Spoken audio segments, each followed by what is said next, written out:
Howdy, I'm Zachary Hobbs. Howdy, I'm Carson. Howdy, I'm Matthew.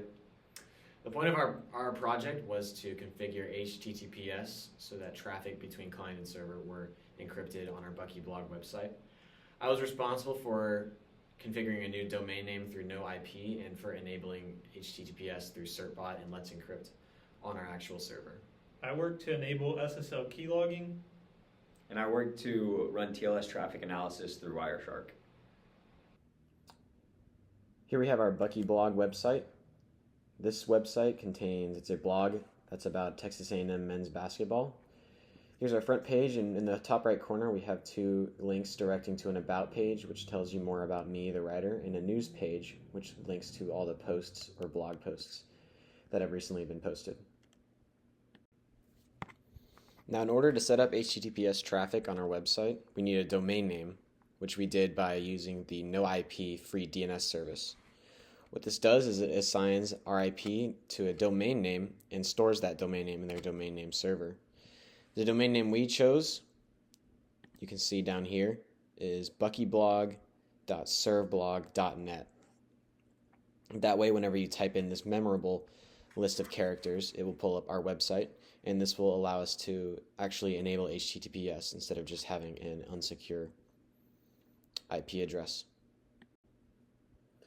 Now, the way that we configure SSL for our website is first by having Apache installed on our instance. Now, this is something we did in our part one of our project, so Apache has already been installed on our instance, which is why we're able to access it in the first place.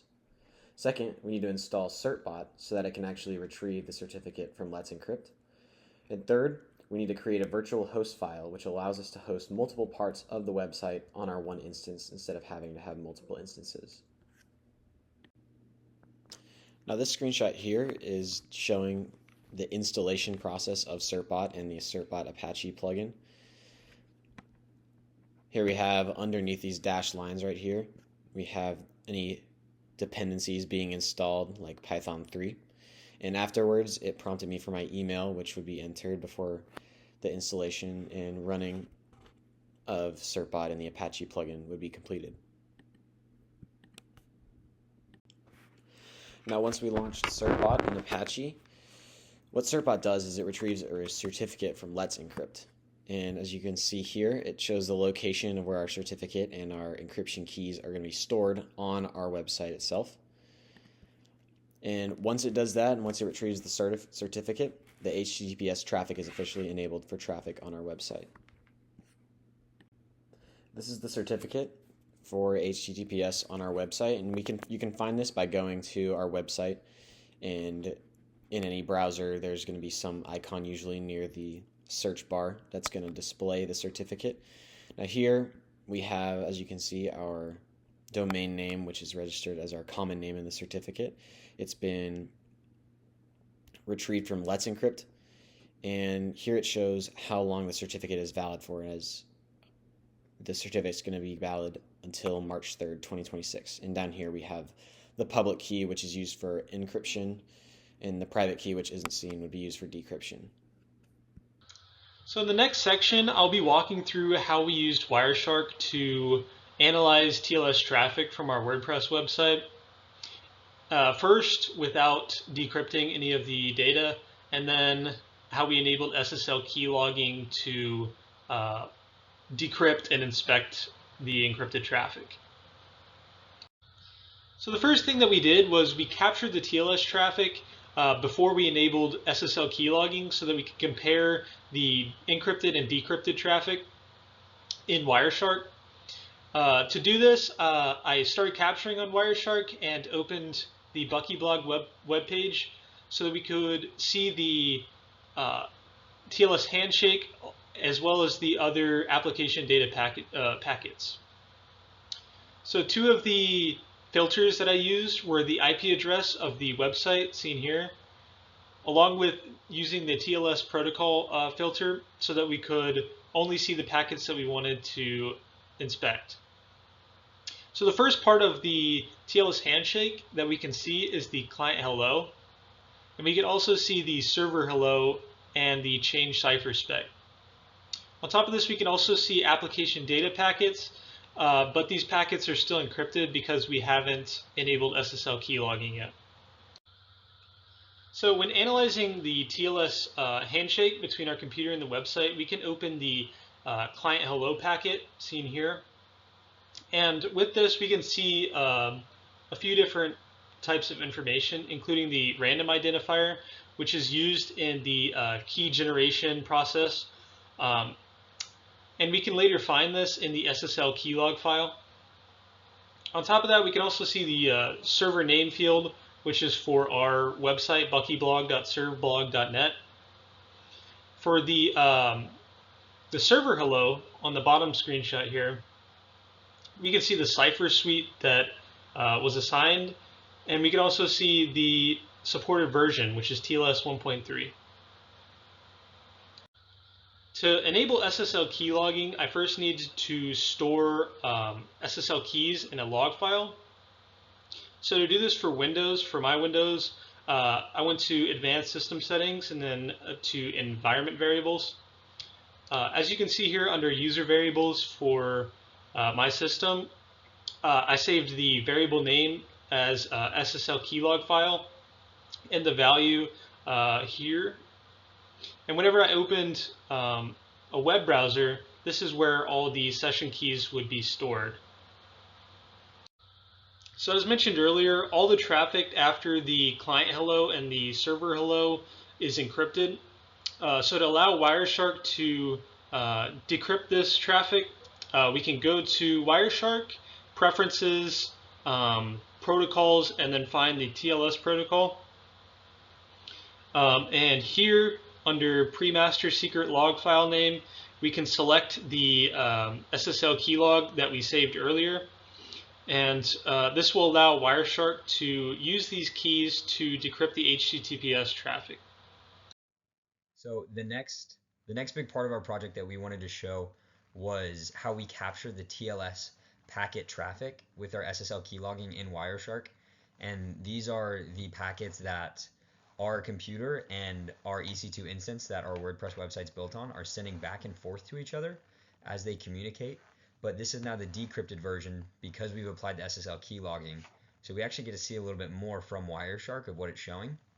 These are just kind of right here 3 general screenshots, kind of big overviews of what we're seeing. But you'll see here on the next slide an expanded view of this screenshot right here with the window pulled down a little bit. So what are you looking at? Right here, initially you see this TLS handshake that happens in these first like 4-ish packets right here. And then what's actually new here that you don't see while the data is encrypted is this HTTP GET packet. This is something that's always being sent back and forth when the website first starts, but we get to see it now in Wireshark because the information is now decrypted. It's no longer being hidden. Another big difference you'll see here is this continuation data. All of these down here are listed before we decrypt it as application data. And when you open up these individual packets and you really get into it, you can start to see a lot more from the decrypted hexadecimals and just the information the packets are actually giving you. So before we just go any further, we're going to talk about the TLS handshake. And this is going to be the initial reaction or the interactions between our machine and the instance, kind of establishing trust to actually send packets back and forth. So there's generally 4 like bigger steps to this that we're gonna go through here, and they are the client hello, the server hello, the certificate verify, and then the finished. And so this works kind of as you would expect it in a greeting. You can also kind of look at this graphic right here we got from IBM that really kind of shows what's being sent back and forth. But essentially what's happening is the client, our machine, says hello or initiates its handshake with the server, where it sends some packets over to be like, hey, like I wanna deal with you, like let's send some similar things, and it'll send what's known as a random number, which is just this random generated thing that applies to this conversation.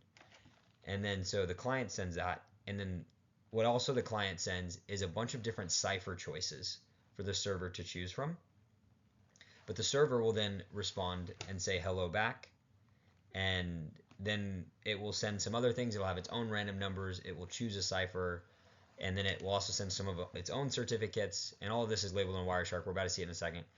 The client will then respond in this certificate verify sort of step, where they're verifying the SSL certificate that's on the website, but also the cipher that they're going to be using. And then you have this change cipher finished, where everything is finally connected and they're able to really get in depth and start sending packets to each other. So this right here is the client hello.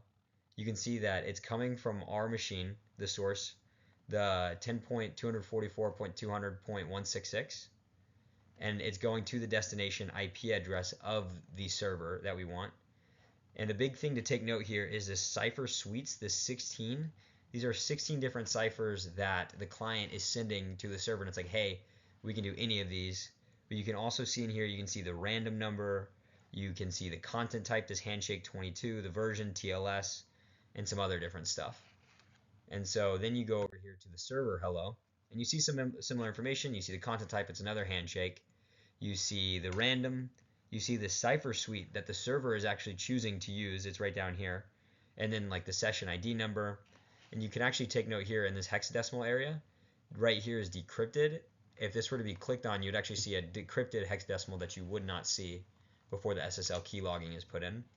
So after this, you get the certificate verify, where this comes from the server to the client, and they're just verifying the different things. You can see that where is it at? This handshake type right here, it's a certificate 11. They're still in that handshake kind of back and forth, but it's got some different data that it's being sent back and forth that you don't see in the client hello and the server hello that make this a little bit different. And then the last step that we really get into here is the finished. And this is when everything's kind of verified. They've got their record layer. They've got this change cipher spec for messaging. The handshake protocol is now finished at this point, indicated in the packet, and you've just got a lot of this other information that just kind of completes this handshake to establish the trust between the client and the server. So where it's at this point is they've chosen a cipher, they've chosen a way to communicate, they've exchanged their private keys, and so now they can send packets back and forth between each other, and with them being encrypted and then decrypted by the other side, to ensure lots of safe communication.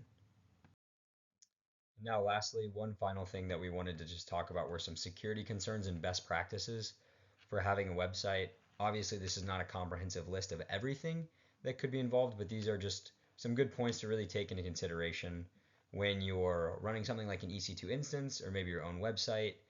So yeah, to get right into it, some of the security concerns are a man-in-the-middle attack. If you don't have your data and your traffic encrypted back and forth, anybody on the Wi-Fi could tap into these packets and access things like personal information, login credentials, and whatever they want. Data tampering, people could actually change some of the data if they want. Without having any authentication, they can just kind of log in and do whatever they want. You can also see some session hijacking, where people who with bad intent are actually taking over the server and acting as it. Some compliance issues for some more regulated industries, like maybe the healthcare industry with HIPAA, would actually require some sort of encryption to keep patient data safe. And then trust and security engine or search engine optimization impact. A lot of non-encrypted websites are actually being labeled as unsafe by some search engines now, and could hurt user trust when they get warnings, but also drop it further down the list on the search engine, which you don't want. And then some best practices to kind of counter some of these things are just keep everything updated constantly on your server and your website. Always make sure you've got the best available protection and encryption.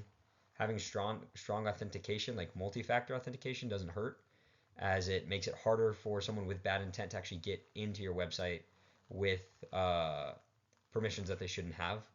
A web application firewall to protect your website from viruses, worms, all the different things that are out there on the internet. The doctrine of least privilege is huge, of only allowing users to have the least amount of privilege that they might need on your website to make sure that nobody has more than what they should. Regular backups of your data, and then monitoring and logging what is happening on your website, but more importantly, suspicious interactions are also very important to helping keeping your website protected. Thank you for watching our presentation, and we just also wanted to thank you, Dr. SK, for a good semester and you always being there for us.